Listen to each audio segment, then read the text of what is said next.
C'est fini la lune de miel. Oh, on retourne à la réalité. Les choses sont devenues très compliquées. Ça fait 3 matchs sans victoire. Demain, il faudra gagner à Mallorca pour se relancer.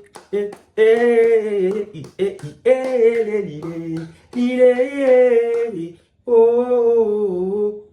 Les amis, vous savez, quand on vient de se marier, on va en lune de miel, c'est le bonheur, c'est les voyages, c'est les selfies par-ci, c'est les plages par-là, c'est les hôtels par-là. Vous voyez, c'est un peu ça avec le Barça. Antiflick qui est arrivé, on a commencé à avoir du beau jeu, on a commencé à avoir un Barça qui était cohérent, qui jouait bien, qui marquait à volonté, qui dominait ses adversaires. C'était le bonheur. On claquait des 7-0, des 5, des 4, on a battu le Bayern, on a battu le Real Madrid, on était bien, tout était bien. Même les moments où on a perdu, on a su revenir avec des victoires, voilà. Quand on a perdu face à Monaco, le match qui suivait, je crois c'était Séville, on a donné 5. Quand on a perdu face à Osasuna, on est revenu après, c'est pas c'était Villarreal, on a donné 5. Vous voyez, c'était tout bonheur, c'était tout bien. Mais là, vous savez, après la lune de miel, vient la réalité. Tu dois vivre avec ton partenaire. Tu dois vivre avec son bon côté, avec son mauvais côté. Tu dois apprendre à le connaître. C'est ça le mariage. Le mariage, c'est pas les voyages, c'est pas les plages, c'est pas... Il y a les réalités. Il y a des moments où on est prêt à tout casser. On est prêt à mettre le feu. Voilà, il y a des moments comme ça là. Et là maintenant, c'est le cas pour nous, Barcelonais. Et les supporters, que ce soit les supporters, les joueurs, le club et tout ça, on est en train de traverser des moments de doute. On est en train de traverser des moments de manque de confiance, le jeu qui est brouillon. On a l'impression qu'on est revenu, les anciens démons sont là. L'équipe qui ne s'entend, il n'y a plus de cohérence, les automatismes qu'il y avait et tout ça. Ça, là, on est en train de revenir. On est à la réalité, on est redescendu sur terre, les amis. Donc, pour moi, je dis c'est une bonne chose que ça vienne très tôt. Voilà, parce que là, Antiflick, c'est là où le travail, le vrai travail commence. Parce qu'il faut maintenir l'harmonie du groupe, il faut maintenir le groupe solidaire. C'est-à-dire, il ne faut pas qu'un joueur commence à vouloir critiquer l'autre, à vouloir dire, oh, si on a perdu, c'est à cause de toi, les trucs comme ça là, qui déstabilisent le groupe. C'est là où Antiflick, son vrai travail commence. Maintenir ces joueurs dans l'harmonie. Et puis, ceux qui sont en manque de confiance, peut-être Lewandowski et tout ça là, essayer de leur remettre en confiance. Essayer de remettre le groupe en confiance. C'est là où ça devient le plus compliqué. Mais les amis, ce que je constate aussi, c'est que l'intensité avec laquelle on a joué lors des premiers 10 matchs, premiers, je sais pas, 12, 13 matchs, la réalité, c'est qu'on ne peut pas garder cette même intensité avec les mêmes joueurs. Parce qu'Antiflick a réussi à trouver l'équilibre, le 11 parfait. Ça détruisait tout sur son passage, tout sur son chemin. Quand ce 11-là était en forme, était réuni, on a réussi à détruire le Bayern, détruire le Real, détruire Séville, tout ça là, on a réussi à les détruire.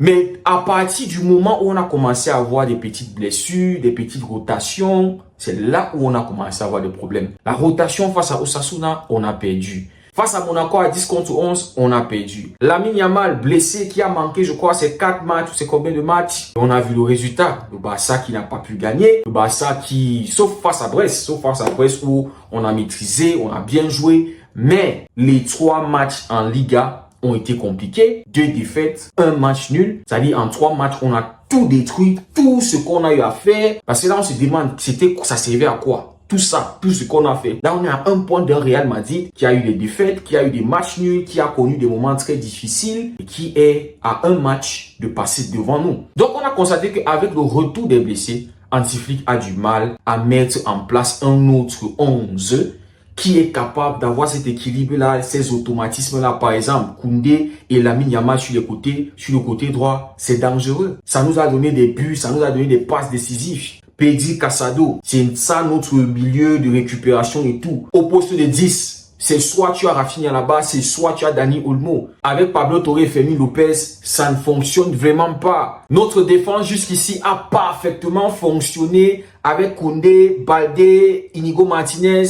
et Koubassi. Ce sont ces quatre-là qui ont fait la force de notre défense. Si on a pu être cette défense-là en Europe qui inquiétait les attaquants, qui a pu mettre Kylian Balthazar 8 fois hors jeu, frustrer le Real Madrid, frustrer le Bayern, frustrer énormément d'équipes, c'est grâce à ces quatre joueurs-là. Mais du moment où on a commencé à avoir des rotations, l'équipe a connu une baisse. L'équipe a commencé à encaisser des buts derrière. L'équipe a commencé à moins inquiéter les adversaires face à la Real Sociedad, face au Celta Vigo et récemment, les amis, face à Las Palmas. Maintenant, on ajoute l'aspect de la fatigue. On sent que les joueurs sont fatigués. Quand on regarde le match face à Las Palmas, le premier but qu'on encaisse, avec une seule passe de Las Palmas, ils ont réussi à détruire toute une ligne du Barça, toute une ligne, pour se retrouver avec deux défenseurs. Il y avait juste Inigo Martinez et Koubassi qui restaient. Je vous dis, en 4-3 passes. Les gars, ils ont réussi à casser la première et la deuxième ligne. Et ça s'explique, les amis, par le fait que les joueurs sont fatigués. Lewandowski, ça fait 20 matchs. Il a joué tous les matchs, il a été titulaire. On se rappelle d'une interview que Dani Olmo avait donnée, je crois que c'était en octobre ou le mois dernier, où il disait qu'il a demandé à Koundé que mais toi tu te reposes pas. Pendant que les autres se reposent, Koundé est en train de bosser. Et on a vu que Koundé a enchaîné.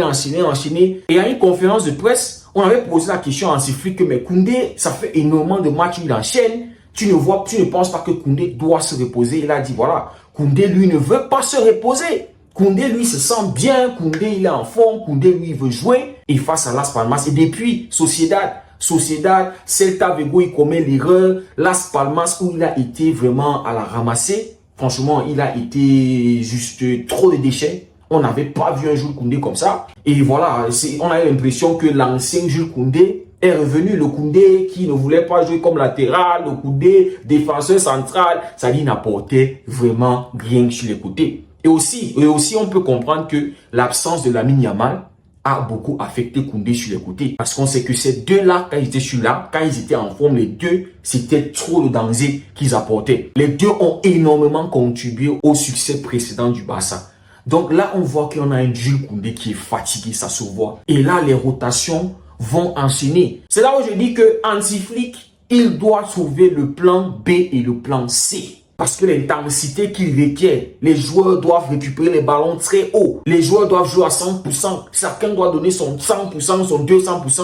Si tu donnes ton 80%, ton 75%, ça va nous coûter les matchs nuls. Ça va nous coûter les défaites et tout ça. Et on le voit. Les joueurs ont besoin de se reposer. Ils n'ont plus les 100% dans les jambes. Et en même temps, il faut maintenir l'équilibre. Il faut conserver les résultats et tout ça et tout et tout. Et là, c'est pas en train de marcher, les gars. Donc, les amis, il va falloir que Hansi Flick trouve une équipe B qui est capable d'avoir un certain équilibre. Et on sait que forcément, cette équipe B-là va être moins performante que l'équipe A. Parce que jusqu'ici, on connaît c'est quoi notre équipe A. Mais notre équipe A ne peut pas toujours enchaîner les matchs tous les 3 jours. C'est impossible. Dani Olmo qui ne peut pas enchaîner 2 matchs à haute intensité. Il commence à ressentir les gènes. Et on a un Rafinha aussi qui a beaucoup enchaîné les matchs. Au bout d'un moment, il faut penser à le reposer. Et on sait que c'est le moteur de cette équipe. C'est le poumon de cette équipe. Mais il va falloir à un moment qu'il se repose. Parce qu'on a une deuxième partie de la saison qui arrive. La partie la plus importante de la saison. Et c'est là où les Madrilènes se moquent de nous, la course de l'enfant, on vous avait dit, Inigo Martinez aussi, 33 ans. Récemment, on nous a dit qu'il avait eu une gêne, il avait eu un truc musculaire et tout ça. Les fatigues musculaires passées. Donc, il va falloir confronter ces réalités-là, que ces joueurs ne sont pas des machines. Avec les compétitions qui s'enchaînent tous les 3 jours, tous les 4 jours, les gars ont besoin de se reposer pour être frais pour les grands matchs. Donc, demain, on a un combat à l'extérieur.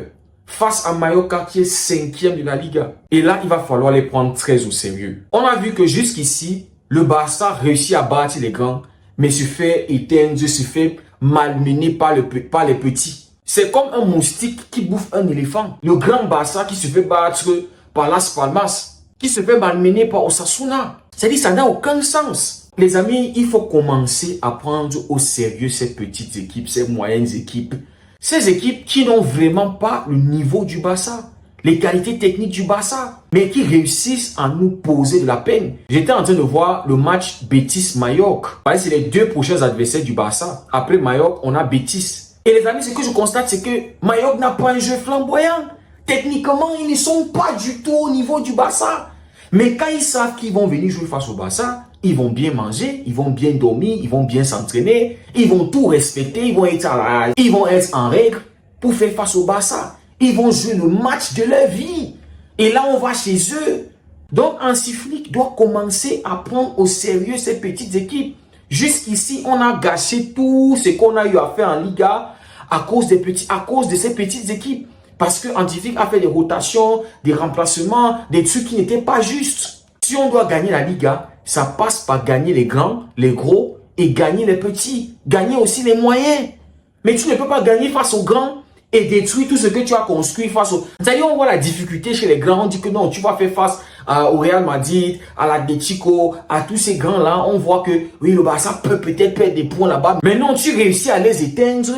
Et quand on voit les petits, on dit que non, là, le Barça va faire qu'une bouchée. Le Barça va les détruire, le Barça. Mais non, on voit un Barça brouillon, un Barça qui perd ses moyens, qui ne sait plus défendre, qui ne sait plus attaquer, qui ne sait plus récupérer, qui ne sait plus jouer, c'est-à-dire complètement les automatismes perdus. On ne comprend plus rien. Ça n'a aucun sens, franchement. Hansi Flick, s'il te plaît, commence à prendre très au sérieux ces petites équipes. Et on voit que contrairement au Barça, le Real qui a du mal face aux gros, s'en sort face aux petits. Hier, ils ont battu Retafe. Mais on sait comment les matchs Barça-Retafe sont souvent très compliqués. Donc demain là, on doit prendre Mallorca avec le sérieux du monde. Même si c'est comment demain là, il faut gagner ce match. Là, on a grillé tous nos cartes. Je me dis qu'après le Classico, les gars se sont dit que non, on a gagné la Liga. Non, c'est fini. On a battu le champion en titre. Donc, voilà. Ils se sont laissés aller, se sont endormis. Là, alerte rouge. Rien n'est gagné. On peut finir par une saison blanche alors qu'on avait très bien débuté. Mais il y a des gens qui vont te dire, c'est pas le début qui compte, mais c'est la fin. C'est vrai et ce n'est pas vrai. Si tu fais mal la fondation de ta maison, elle va s'écrouler sur toi le jour où vous serez en train de faire la fête. Donc c'est important de bien commencer, de bien placer les fondations pour pouvoir jouir de la maison demain. Donc les amis, j'espère juste qu'on va gagner demain. Hansi Flick nous a dit, Dani Olmo est à 100% et probablement va être titulaire. Lamine Yamal sûrement va être titulaire demain. Voilà, c'est à voir les rotations qui vont suivre. On sait qu'il y a le GOAT Ferran Torres qui est de retour. Peut-être qu'il sera dans le 11. Il y a des personnes qui ont été satisfaites par son entrée face à Las Palmas. Donc, c'est à voir. Donc, c'est à voir les rotations. Peut-être Jules Koundé sera reposé. C'est pas tout ce que j'attends demain, les amis. C'est la victoire. Les gars, dites-moi ce que vous en pensez en commentaire. Merci beaucoup d'avoir suivi la vidéo. On se dit à très bientôt. C'était Derigo.